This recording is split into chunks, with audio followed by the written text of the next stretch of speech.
আসসালামু আলাইকুম ওয়া রাহমাতুল্লাহি ওয়া বারাকাতুহু। প্রিয় শ্রোতা মণ্ডলী, ওয়ার্ল্ড ইন ইসলাম চ্যানেলের পক্ষ থেকে আজকে একটা ভিডিও নিয়ে আসলাম আমার প্রিয় মুসলিম ভাই বোনদের জন্য। আজকের এই ভিডিওতে আমরা আলোচনা করব সময়ের দাবি নিয়ে। প্রিয় শ্রোতা মণ্ডলী, শুরু করা যাক আজকের এই গুরুত্বপূর্ণ ভিডিও। বিশ্বনবী সাল্লাল্লাহু আলাইহি ওয়াসাল্লাম তার সাহাবীদের পরকালের ব্যাপারে একবার সুসংবাদ দিয়েছেন। তার পরবর্তী উম্মতদের যারা সাহাবীদের মতো দাওয়াতের কাজ করবে তাদের সুসংবাদ দিয়েছেন 7 বার। একদিন বিশ্বনবী সাল্লাল্লাহু আলাইহি ওয়াসাল্লাম জান্নাতুল বাকিতে গিয়ে উম্মতের জন্য দোয়া করছিলেন। তিনি বললেন, আমার ভাইয়েরা কোথায়? নবীজি সাহাবীরা বললেন, হুজুর আমরা হাজির আছি। নবীজি বললেন, না, তোমরা আমার সেই ভাই নও। আমার সেই ভাইয়েরা আমার ওই উম্মত যারা পরবর্তী জামানায় আসবে এবং কালেমার দাওয়াত নিয়ে সারা বিশ্বে তাবলীগ করবে, দাওয়াত দিবে। বর্তমান সময়ে দাওয়াতের তুলনা হচ্ছে নূহ আলাইহিস সালামের নৌকার মতো। যারা এর সাথে একাত্মতা প্রকাশ করবে, এই নৌকার আরোহণ করবে, তারাই রক্ষা পাবে, তারাই সফলকাম হবে। আল্লাহ সুবহানাহু ওয়া তাআলার কাছে দাওয়াতের কাজ খুবই প্রিয়। এর চেয়ে উত্তম কোনো কাজ হতে পারে না। বর্তমান জামানায় দাওয়াতের কাজের সাথে জড়িত দায়ীরা পূর্ববর্তী জামানার বনি ইসরায়েলের নবীরা যে পরিমাণ আল্লাহ তাআলার সাহায্য মদত পেতেন, অনুরূপ গায়েবী মদত পাবেন। শেষ নবীর একজন সাহাবী যে পরিমাণ মদত পেয়েছেন, বর্তমান জামানার একজন দায়ী তার চেয়ে 50 গুণ বেশি আল্লাহর মদত পাবেন, সাহায্য পাবেন। আল্লাহ সুবহানাহু ওয়া তাআলার রাস্তায় বের হয়ে কোনো নেক আমল করলে তার সওয়াব 49 কোটি গুণ বাড়িয়ে দেন মহান রব্বুল আলামিন। তিরমিজি ও আবু দাউদ শরীফে আছে হাদিসটি। অর্থাৎ আল্লাহ তাআলার পথে একবার সুবহানাল্লাহ ঘরে বসে থেকে 49 কোটি সুবহানাল্লাহ বলার সমান। ঘটনাটি এভাবে ব্যাখ্যা করা যায়, কোনো লোক যদি খাওয়া দাওয়া কাজকর্ম বাদ দিয়ে 24 ঘন্টা সুবহানাল্লাহ বলতে থাকে, তবে 16 বছর সময় লাগবে 49 কোটি সুবহানাল্লাহ বলতে। আল্লাহু আকবার। অথচ আল্লাহর পথে একবার সুবহানাল্লাহ বলতে সময় লাগে মাত্র 1 সেকেন্ড। আল্লাহ তাআলার রাস্তায় জান, মাল ও সময় ব্যয় করে দাওয়াতে তাবলীগের কাজ করলে এতটাই লাভ। কোন লোককে যদি বলা হয় তোমাকে 3 দিনের জন্য প্রেসিডেন্ট বানানো হবে এবং 3 দিন পর আগুনে ফেলে হত্যা করা হবে, তবে কি লোকটি এই প্রস্তাবে রাজি হবে? কোন বুদ্ধিমান ও স্বাভাবিক বিবেক সম্পন্ন লোক এই ধরনের প্রস্তাবে রাজি হতে পারে না। পরকালে একদিন পৃথিবীর 50,000 বছরের সমান। একবার ভাবুন হে প্রিয় ভাই আমার, পৃথিবীর 70 বা 80 বছরের জীবন পরকালের 3 মিনিটের সমান। তাহলে আমরা কেন এই তুচ্ছ ও ক্ষণস্থায়ী জীবনের জন্য এত ভোগ বিলাস, অন্যায়, অবিচার করব? সেই বুদ্ধিমান যে এই সময়টাকে যথার্থভাবে ব্যবহার করেছে। পৃথিবীর সময়ের সবচেয়ে উত্তম ব্যবহার হচ্ছে আল্লাহ তাআলার রাস্তায় বের হয়ে আল্লাহ তাআলার দ্বীনের দাওয়াত পৌঁছান এবং পরকালের জীবনের জন্য কোটি কোটি সওয়াব সঞ্চয় করা। যে যতটুকু সময় এই কাজে ব্যয় করবে তার সঞ্চয়ও তত বেশি হবে। এই জন্য দেখা গেছে অনেক আল্লাহওয়ালা লোক পৃথিবীর কাজে অল্প সময় ব্যয় করার লক্ষ্য সহজ সরল জীবনযাপন করতেন। এক বুজুর্গ 40 বছর পর্যন্ত ছাতুকে প্রাত্যহিক জীবন ধারণ করেছেন। তার যুক্তি ছিল এই খাদ্যাভ্যাসের জন্য, খাবারের জন্য তিনি 70 বার করে বেশি সুবহানাল্লাহ বলতে পেরেছেন। অথচ আমরা কত সময়কে বেহুদা ব্যয় করেছি। প্রিয় শ্রোতা মণ্ডলী, প্রিয় ভাই আমার, এই লোক তার বাচ্চার কাছে চা খেতে চাইলেন। বাচ্চাটি বাবাকে খুব ভালোবাসে। বাচ্চাটি দ্রুত রান্নাঘরে গিয়ে দেখল চা বানানোর সব উপকরণ আছে, অথচ জ্বালানি নেই।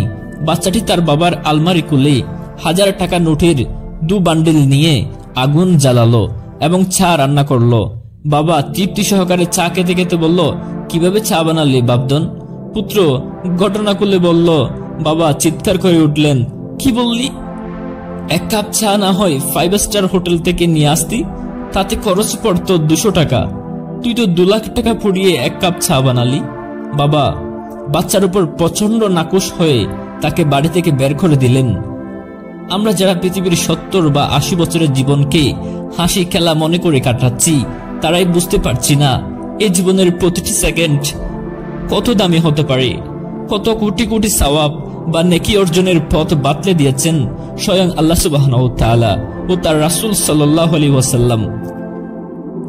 বুদ্ধিমান তো সেই যে পৃথিবীর জীবনকে উত্তম কাজে ব্যবহার করে, অর্থাৎ আল্লাহ সুবহানাহু ওয়া তাআলার পথে বের হয়ে যান, মাল ও সময়কে ব্যয় করে দাওয়াতের কাজে। আমরা দুনিয়ার জন্য মেহনত করেছি, ফলে দুনিয়ার মহব্বত আমাদের অন্তরে বাসা বাঁধছে। আর দুনিয়ার জন্য কষ্ট করা সহজ হচ্ছে। দিনের জন্য মেহনত করলে কুদরতের উপর মহব্বত আসবে, দিন মানা সহজ হবে, হুকুমের উপর জীবন চালানো সহজ হবে। হে ভাই আমার, আমাদের ব্যক্তিগত, ইনফারাদি ও দলগত ইজতেমাইভাবে দাওয়াতের কাজ করতে হবে। দিনকে দাওয়াতকে ছেড়ে দিলে দুনিয়ার দাওয়াতে অন্তর ডুববে, দিনের উপর চলা কঠিন হয়ে যাবে, শয়তান খুশি কামিয়াব হবে। পৃথিবীর লোভ লালসা থেকে বাঁচার জন্য দাওয়াত অব্যাহত রাখতে হবে। হুযায়ফা রাদিয়াল্লাহু তাআলা আনহু রোম সম্রাটে বন্দী ছিলেন। তাকে রোম সাম্রাজ্যের অর্ধেক দেওয়ার প্রলোভন দেখান এবং দিনকে ছাড়তে বলা হয়। হুযায়ফা রাদিয়াল্লাহু তাআলা আনহু বলেছিলেন, আমাকে পুরো পৃথিবীর মহারাজা বানানো হলেও দিন থেকে এক কদম বিচ্যুত হব না। দলগতভাবে দাওয়াতের আমল বন্ধ হয়ে গেলে ব্যক্তিগত আমল করাও কষ্ট হয়ে যাবে। দাওয়াতের কাজের সাধারণ আমল মনে করলে ব্যক্তিগত আমলও একসময় বন্ধ হয়ে যাবে। যে দাওয়াতে দেয়, মেহনত করে, ইমানকে পাকাপোক্ত করে আর শরীয়ত মেনে আমল করে, সেই প্রকৃত মুসলমান। নিজের দিনকে ঠিক রাখার জন্যই দাওয়াতকে ফরজে আইন করা হয়েছে। দাওয়াতের জন্য অন্তরে ইমানের নূর সৃষ্টি হয়ে মুসলমানদের মাঝে কারো কারো ধারণা দাওয়াতের কাজ সমাজের কিছু লোক করলে বাকিদের দায়িত্ব শেষ হয়ে যায়। এটা ভুল। জানাজার নামাজে ফরজে কিফায়া সমাজের কিছু লোক অংশগ্রহণ করলে বাকিদের দায়িত্ব পালন হয়ে যায়। দাওয়াতের ক্ষেত্রে পুরো ব্যাপারটি এর উল্টো। এখানে কেউ দায়িত্ব এড়াতে পারবে না। মাকলুক থেকে হওয়ার একই অন্তর থেকে বের করার জন্য দাওয়াত আবশ্যকীয় আমল। আল কোরআনে আল্লাহ সুবহানাহু ওয়া তাআলা ইমানদারদের ইমান আনার কথা বলেছেন, অর্থাৎ ইমানের মেহনত ইমানদারদের জন্য।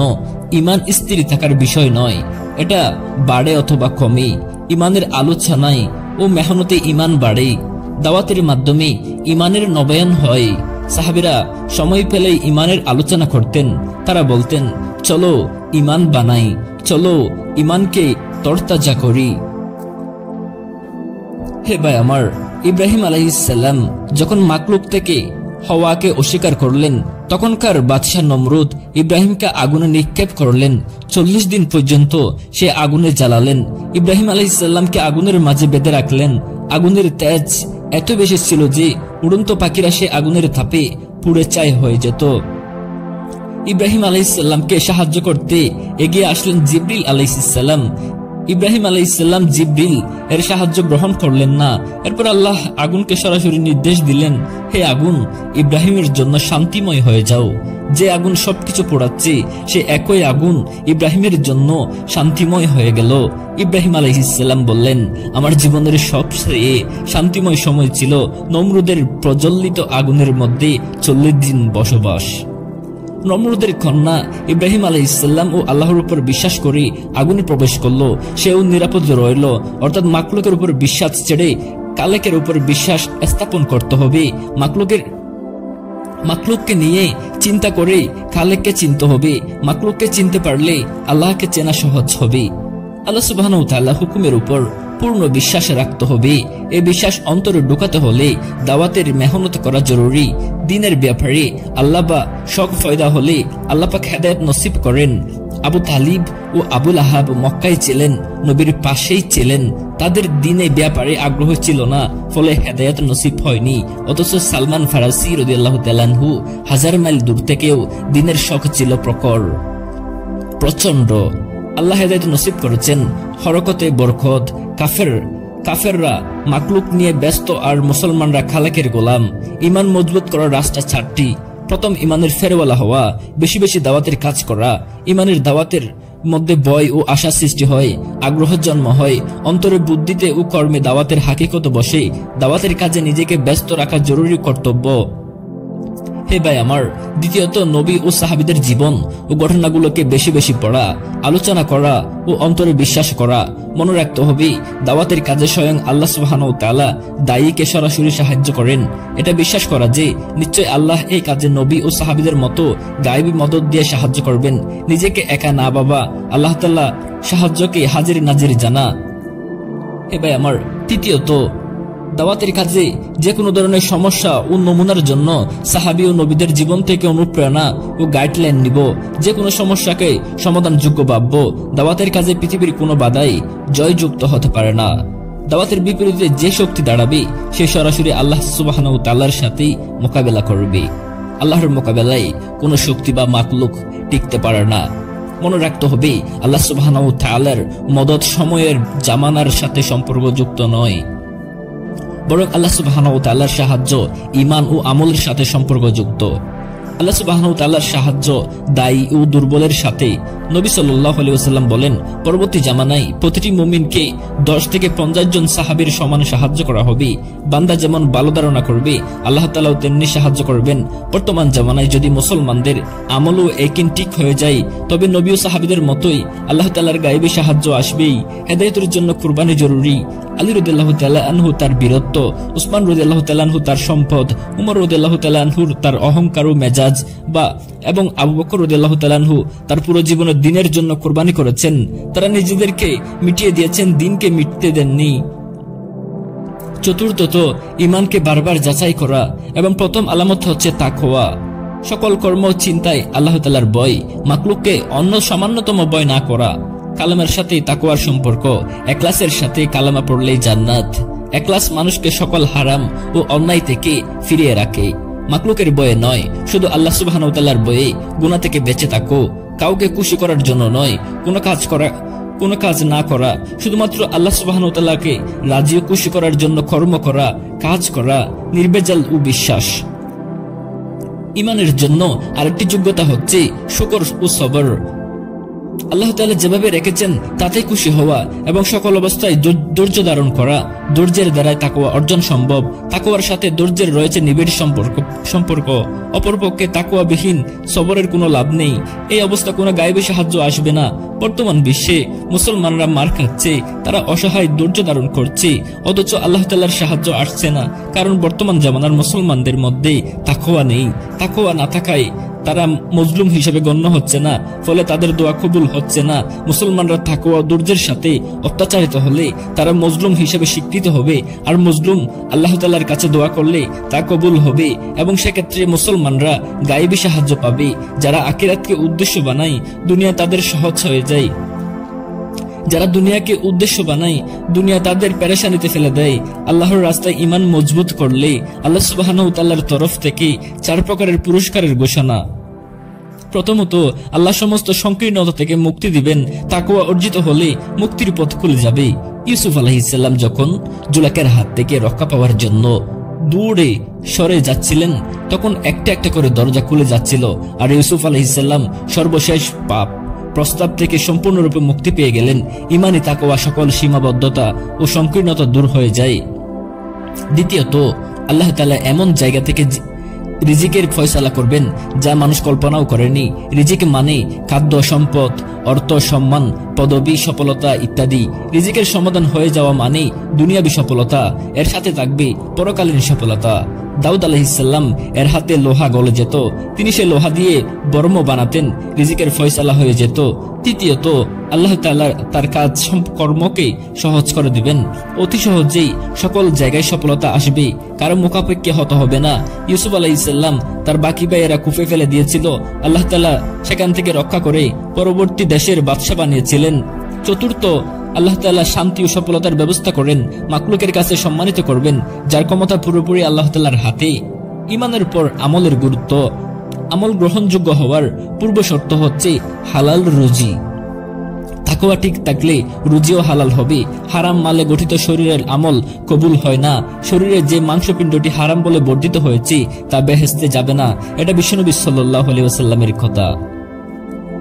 রোজগার হতে হবে সুদ, ঘুষ, জুলুম মুক্ত। কোনো অবৈধ আয় গ্রহণযোগ্য নয়। নামাজের মধ্যে ফরজে 3 পাক হচ্ছে জায়গা পাক, শরীর পাক ও কাপড় পাক। এসব হচ্ছে বাহিক্য পাক সাফ। অভ্যন্তরীণ পাক হলো শরীরের মাংস ও রক্ত পাক হতে হবে। অনেক লোক দাওয়াতের কাজ করে অথচ কোনো ফল পায় না। এদের আয় রোজগারের হালাল হারামের সমস্যা আছে। উপার্জন হারাম হলে সব ধ্বংস। অনেক দাওয়াতের কর্মী দাওয়াত থেকে নিজে উপকৃত হয় না।